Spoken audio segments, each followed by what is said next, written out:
would try to set off another bomb somewhere in the area, or fire an RPG or that sort of thing. Now, was it a common thing to come across them, by accident, or was there intelligence that was reported that this was, I think every day area? we came across one by accident.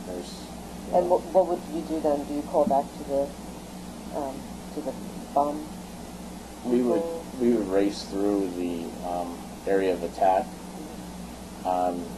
just to make sure that everybody's okay. So the back elements would report to the front, and the front would report to the back to make sure that everybody was okay. But we wouldn't actually, if we were going to another mission, we wouldn't stop. We would call it back, and then DOD guys, and maybe another. What we had was this reactionary force called a QRF, a quick reaction force, and basically you call back to them. There's been an IED in this area. We've got to go to another mission. We can't stop at every IED. If we did, we would never get our mission done. Right. And maybe that was the goal. I don't know. That's very interesting. So, time frame wise, what are we? 2006. Yeah. Okay, and when were you set to come back, or is that when you got orders to stay longer?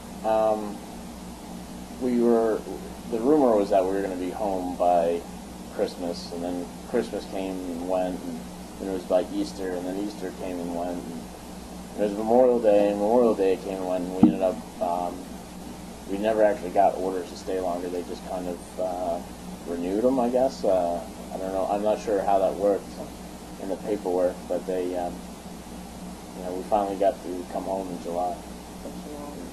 And how did the replacement process, the units that would be replacing you, how did that work? They basically came in, and they came in from Fallujah, and they basically came in and didn't want to know anything about the area. They were basically there to bide their time until they went home. And it was kind of understandable because it was the tail end of their deployment. They were asked to come to basically our tiny little camp so that we could go home. Do you think they were aware of the activity of the area? Had to be. When they came in, they lost a lot of troops because they traveled down a few areas that we had told them, these areas are extremely hostile. We don't go down them because we even cleared the IEDs out on Monday, and by Wednesday they're all back anyway. So we would usually just take a road around it. It was longer, but it was safer. And most of the Army and most of the Marine Corps knew that, and they would travel up, down, and around, so they wouldn't actually come through that area. Because that province, most of that province was covered under the Marine Corps. So, how long was the process of them coming in to relieve you? Was it a couple of weeks long, or? It probably overlapped by a couple of weeks, and we'd go out on missions with them, show them where the hot spots were. We took gunfire every day, so you'd say, they usually like to attack from this area, and they like to attack from that area. And they'll do something like they'll take a pop shot at a tanker, or at your Humvee, and we say you can't go racing down these side streets. What they would do is they would take a shot at the Humvee, and then they would hide inside their house, waiting for you to come traveling down that road at 1,000,000 miles an hour with, force, and they'd have the whole street lined with landmines. and they, I guess the replacement unit didn't take your suggestions on that? Well, sometimes they did. Some people knew that, their deployment wasn't over. Other guys were just, they had the attitude that they had been there just as long as we had. So, a little shorter, but not by much. Was it also a National Guard unit that was taking over? No, it was a Marine Corps unit. So, in the end of June, early July is when you were sent back to the United States. Yeah. So, when you left this area, did you return to Kuwait and wait for a ride home, or how did you actually physically move out of theater? Yeah, we moved into another base that actually had an airstrip, and then we would Still in Iraq? yeah, still in Iraq, and then we flew to Kuwait. We were there for a very short amount of time. Originally, coming into Iraq, we were probably there 2 or 3 weeks.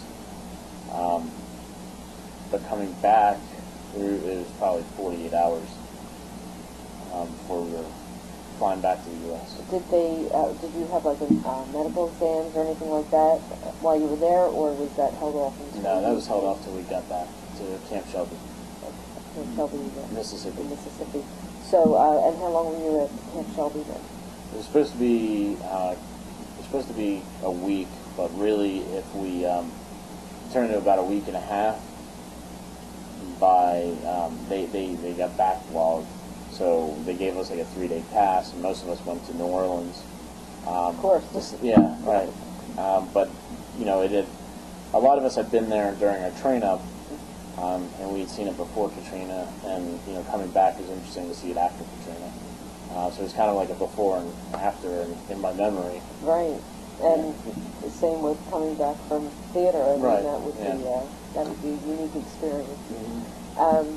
So, and then from there, is that they did all your medical testing and all that stuff, and then they sent you back to Pennsylvania?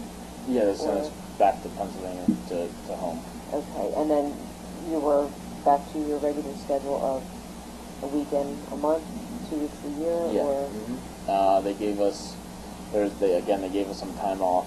I think it was 3 months, and then we just went back to our 1 weekend a month, 2 weeks a year. My tour was my duty rather with my contract with the National Guard was coming up to a close. So really I was just kind of biding my time. So I had about another year in the Guard left. Well, it was about a year being 2. Because it would have been about 2007 that I started drilling again. So I had about another year. Did you have a fear of being recalled? Absolutely.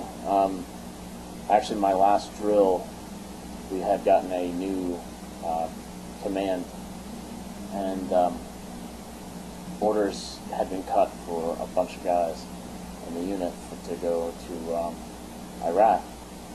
And a lot of guys who were having problems acclimating decided that they were going to go back. So, they were more comfortable in that setting? yeah, it was what they knew at the time. And I felt torn because in one sense here had been the day I'd been waiting for 6 years, to walk around in plain clothes as my last drill. And, a lot of my friends were going back. And, that would have been difficult, I'm sure. And the command had actually called me in to, he didn't really know me and didn't know I'd gone over already, and kind of berate me a little bit about why I wasn't volunteering it as well. I just said, well, I've got to think about school. The Army was always here to supplement school. That's why I joined. And if I lose sight of that now, I might as well have joined the active Army as opposed to joining the National Guard. So when you came home, initially, how was it for you trying to get acclimated to being back in civilian life? I don't know. You had challenges that you had to? Absolutely. I think now you still have challenges even after all this time. I think a lot of it too is to realize that you're not the authority anymore. A lot of guys had problems with that, and ended up, when we came home, had problems with, the police and that sort of thing.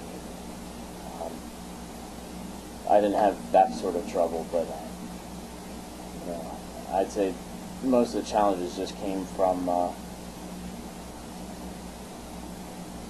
people would want to talk to you about the things that you didn't want to talk about, and people would want to, congratulate you, which is fine, but you were never quite sure how to react or what to say. And, we had lost some friends over there. And,